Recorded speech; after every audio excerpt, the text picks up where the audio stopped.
Oggi a Dai Roma News. Tornano i Fedain. Giovedì la Roma in Europa League. La quarta di campionato. In uscita la terza maglia. Questo stadio della Roma non sa da fare. Inizia Dai Roma News. Eccoci ad una nuova edizione di Dai Roma News. Prima di iniziare ti ricordo di mettere un mi piace e non mancare di iscriverti al nostro canale. La trasmissione viene pubblicata ogni martedì. Queste sono le nostre notizie. Questo è il momento di Quoque tu, Roma, figlia mea. Questa settimana voglio parlarvi di un avvenimento che mi fa piacere portare alla vostra attenzione. La scorsa stagione, dopo la partita Roma-Empoli, i Fedain subirono un agguato dagli ultras serbi.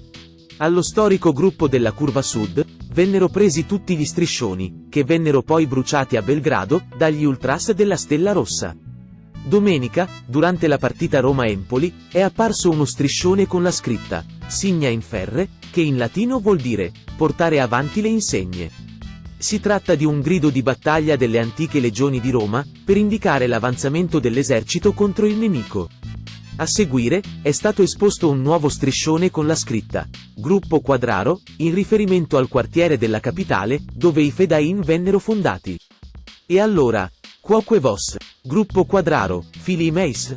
Adesso, potrete nuovamente portare avanti le insegne per incitare la squadra della Roma. Alla prossima! Inizia la Europa League, e la Roma giocherà la prima partita il 21 settembre alle 18:45, in trasferta contro la squadra moldava, il Football Club Tiraspol Sheriff. Dalla scorsa domenica con la partita giocata contro l'Empoli, è iniziata la fase nella quale la squadra giallorossa giocherà ogni 3 giorni, e quindi l'attende un duro periodo di competizioni di 7 partite, da esprimersi ad alti livelli. Non mi rimane che augurare alla squadra buona competizione e Dai Roma. Adesso è il momento di Il punto del mister. Il test contro l'Empoli vale sicuramente poco, vista la loro estrema arrendevolezza. È stato utile però per fissare alcuni punti.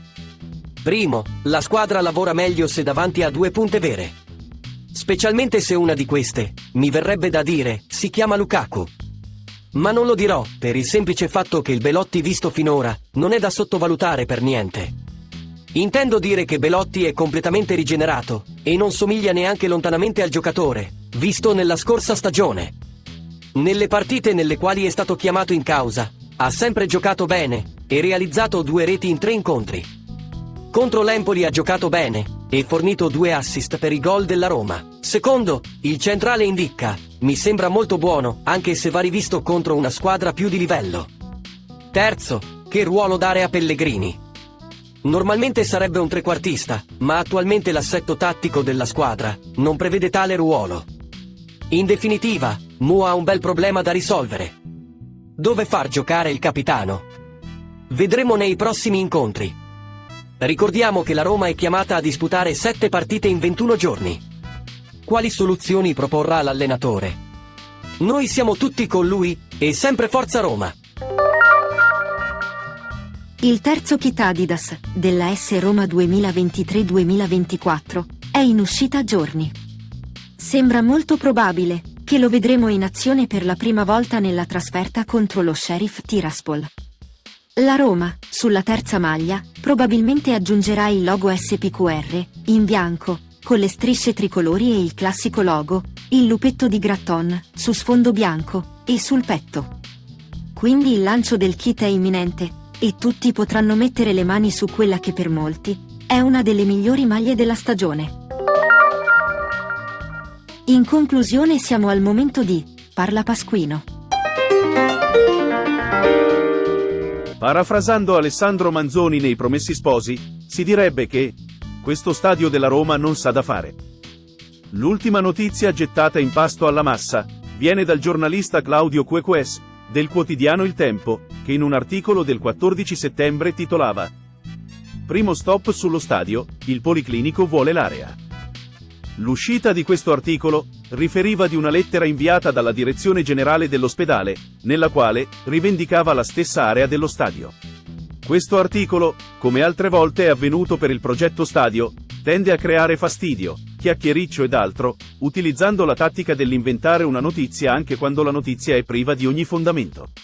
Infatti, la direzione del Policlinico dopo l'uscita dell'articolo dichiarava che nessuna lettera è stata mai inviata all'amministrazione di Roma Capitale sul tema in questione. E a seguire, lo stesso sindaco Roberto Gualtieri ha dichiarato che, oltre a non aver mai ricevuto tale lettera, la eventuale collocazione del nuovo Policlinico si troverebbe alle spalle dell'ospedale Pertini. Quindi dalla parte opposta all'area di interesse dello stadio. Quindi, qual è l'interesse del quotidiano Il Tempo nel pubblicare tale notizia? A me viene in mente un articolo del giornale Il Fatto Quotidiano, del 17 maggio 2019, che riportava queste parole. Possedere un giornale vuol dire un potente beneficio indiretto, che evidentemente vale il sacrificio economico. Puoi fare pressione, ingaggiare battaglie, solleticare l'opinione pubblica sui temi che stanno a cuore ai tuoi affari. Tacitare e silenziare le zone d'ombra dei tuoi business. Insomma, l'ex quarto potere è servito. E tanto. E con ciò, ho detto tutto. E quindi, dai Roma! Questa era l'ultima notizia. Se ti è piaciuta la trasmissione metti un mi piace. Ricorda di seguire le nostre notizie, iscrivendoti al nostro canale. Per riascoltarci, noi pubblichiamo ogni martedì. A risentirci alla prossima edizione di Dai Roma News.